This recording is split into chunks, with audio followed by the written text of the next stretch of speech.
Welcome to the Anime Audiophile Podcast. Please like and subscribe for more. Thank you. Demon Slayer. Signs from the Wind. Chapter 2. The Courtship of Hataru Heiganizuka. As a swordsmith, Hataru Heiganizuka was above reproach. He adored swords with a burning passion and devoted his life to honing the techniques passed down in his family through generations. But as a human being, he left something to be desired. From toddlerhood, when he drove his parents to the point of mental breakdown, he'd been infamous for his aggravating personality and outrageous behavior. He chased demon slayers with a knife while shouting threats, throttled other swordsmiths, and even picked fistfights with the hashira. Hataru's got me at my wit's end. Tekken Tekikawara, seated at the head of the table, let out a sigh as he bit into a Mitarashi dango. The dumplings were a gift to Heiganizuka from the demon slayer Tanjiro Kamado. Heiganizuka had lost his head at Tanjiro for ruining a sword he'd been working on. Ranting about the blood and sweat he'd shed over that sword, Heiganizuka had insisted that the boy owed him a lifetime supply of dango. To Tanjiro's considerable credit, he was trying to honor this demand. Personally, Tekken found it shameful that a grown man would hold a grudge against a 15-year-old boy. Tekken was Heiganizuka's godfather and had raised him as a son, and now his shoulders slumped with dejection. I guess I brought him up wrong. No, Kanamori said gently as he made tea. You can't blame yourself for the way he carries on, not when he's nearing 40. Right, young Kotetsu? With the conversation lobbed in his direction, Kotetsu lifted his face from his dumplings. Yup. Bad with people, short-tempered, stubborn, that's just the way he is. It's not anybody else's fault. Say what you will, but I feel responsible. Tekken wiggled in his seat like a child. Wish we could smooth those edges of his a bit. Any ideas? Nope, Kotetsu shrugged. It'd be easier to teach a bear to shake hands than train that guy to show some manners. Kanamori, drawing on a wealth of experience from his long life, was slower to admit defeat. Let's see. He cocked his head. How about finding him a wife? Kanamori's proposal mission, get Heiganizuka to settle down and become a slightly better person, received Tekken's enthusiastic support.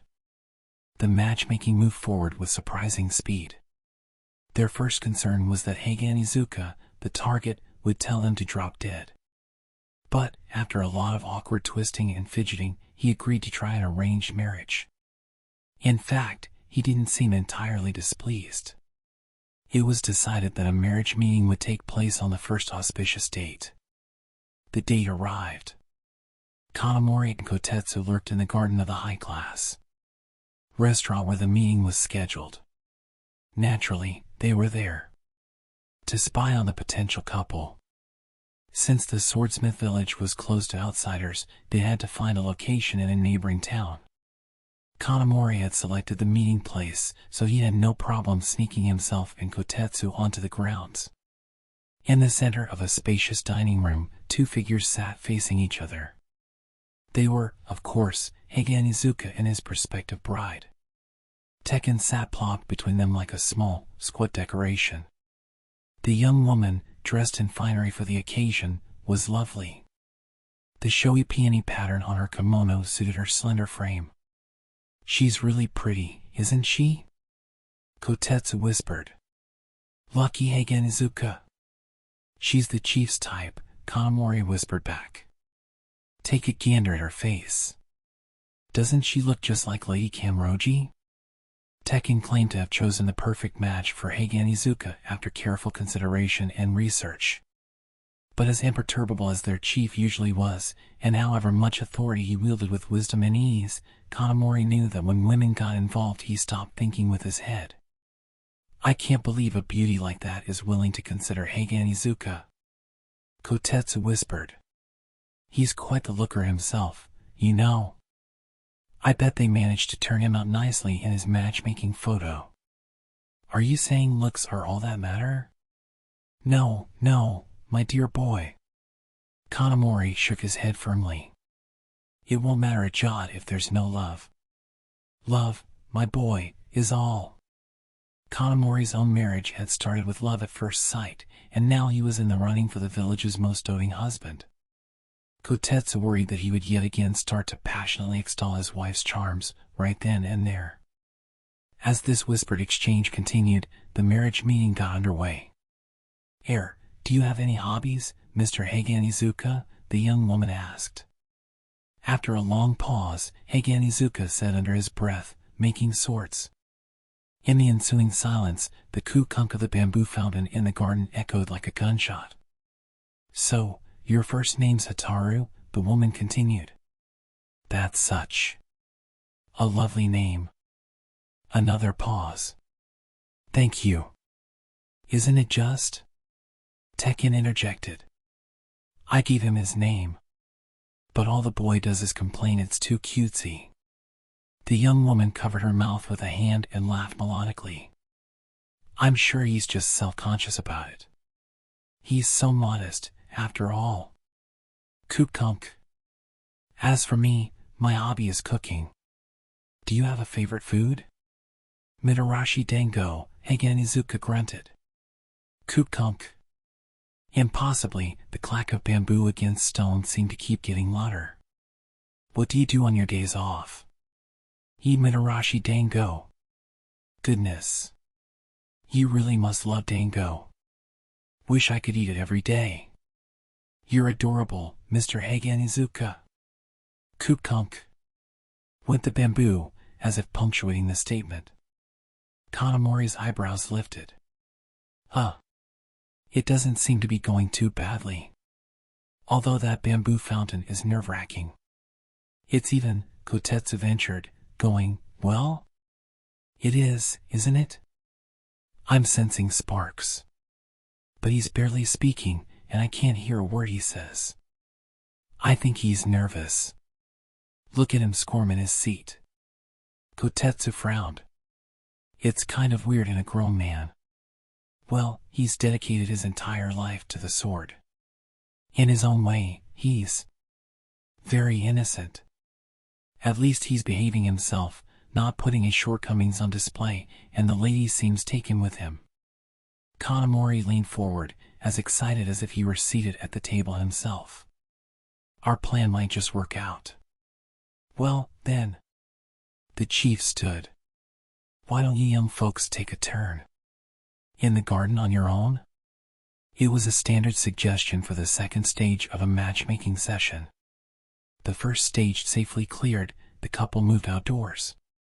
It was an eye-catching sight, a muscular man in a Hayatoko mask and a beautiful woman in the blush of youth strolling along a garden path, side by side. You're a quiet man, aren't you, Mr. Haganizuka? Yes. I'm always impressed by a man of few words. I feel like he's bound to be a deep thinker and a loving soul. Is that so? Shall I make some Mitarashi Dango for our next meeting? Please. Haganizuka's voice was barely audible, and he hadn't been able to hold much of a conversation about anything but dango, but the mood was decidedly warmer. There might even have been a hint of romance in the air.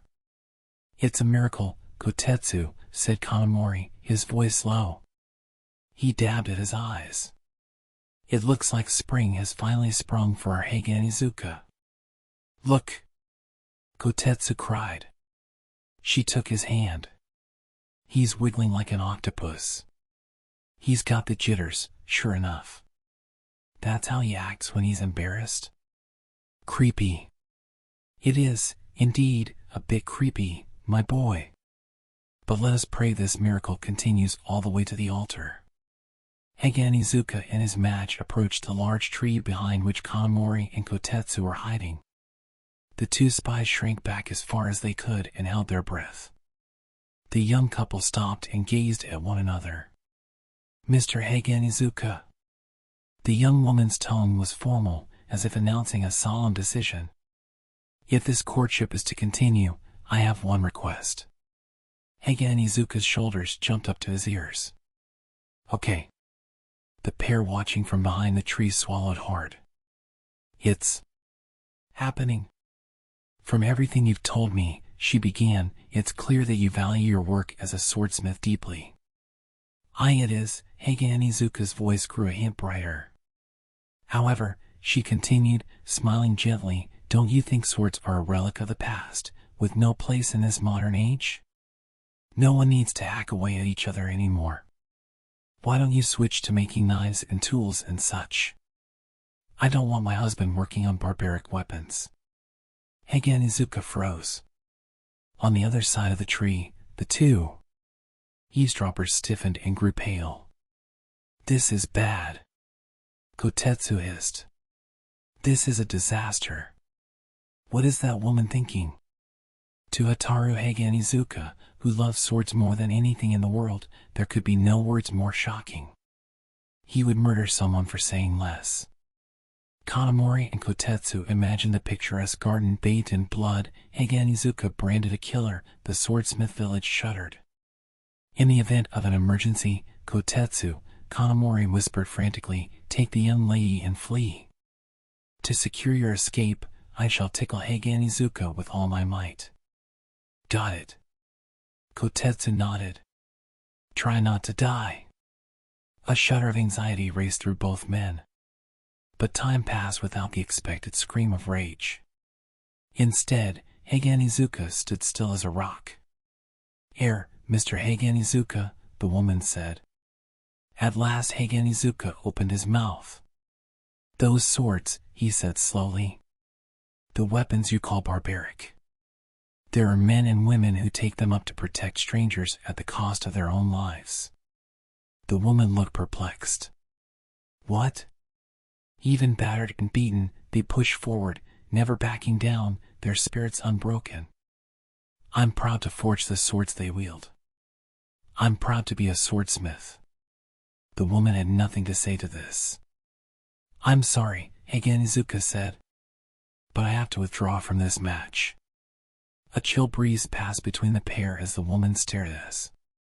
Heiga Onizuka, still speechless. He hadn't exploded.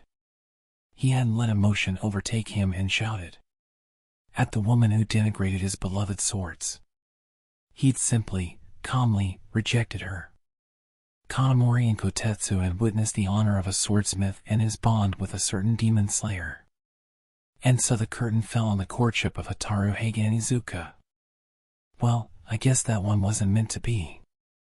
The next one, though. The chief remained optimistic. Let's find another likely lass. He cheerfully sorted through a stack of marriage photos. Forget it. At least I have my swords. Heiga Onizuka lay sprawled across the tatami, the picture of dejection. Several days after the marriage meeting, he was still glum. Don't loll around like that. Have some self-respect, a big fellow like you. Kotetsu set a plate piled high with dumplings on the table. Look. Tanjiro sent some more Mitarashi dango. Cheer up already. Please do, Kanamori agreed. Aren't you lucky to make swords for such a thoughtful slayer? Frankly, he's better than you deserve, Heiga Onizuka sniffled listlessly. That's what he owes me for ruining my hard work. Enough sulking. Have some tea. Kanamori poured hot tea into Heiga Onizuka's cup. Why, look. A tea leaf standing straight up. Heiga Onizuka, that's a very lucky sign. He stared in delight at the good omen. I bet this means your next match will work out, he added, sure this would please Heiga Onizuka. But Heiga Onizuka burst into anger. It's only lucky if you don't notice it until you're drinking the tea. You've ruined my fortune. How do you expect to make this up to me? What? If my next match fails, it'll be all your fault. At this outburst, even Kanamori lost his patience. He couldn't tolerate false accusations. Why did you raise that boy to be such a trial? He demanded the next time he saw Tekken. Weren't you the one who told me he's a grown man now and he's responsible for his own behavior? Well, yes, I may have said that. But it's simply too much. He's a terror to deal with. To put it bluntly, he's a mess. Not my problem. Tekken shrugged off the scolding and turned his Hayatoko mask briskly aside. Beneath his own mask, Kotetsu sighed in exasperation. It had been foolish to imagine that one brush with romance would turn Hage and Izuka's life around. But he showed integrity, in his blunt way, against the insult to his beloved swords. Kotetsu had to admit he'd been impressed, even exhilarated. As a swordsmith of the Hidden Village himself, he shared the same pride. Hage and Izuka's relationship with a demon slayer who believed in his work and trusted him with his life had changed the obstinate man, much as he tried to hide it, for the better. Which was exactly why. Kotetsu lifted his eyes to the heavens. Whatever gods may be listening, please fix Hage and Izuka's garbage personality, and then bless him with a very patient woman who loves swords. Kotetsu prayed in his heart for spring to bloom for Hataru, Hage and Izuka, but a long, late winter seemed to lie ahead. End of Chapter 2. Thank you for listening. Remember to like and subscribe for lots more.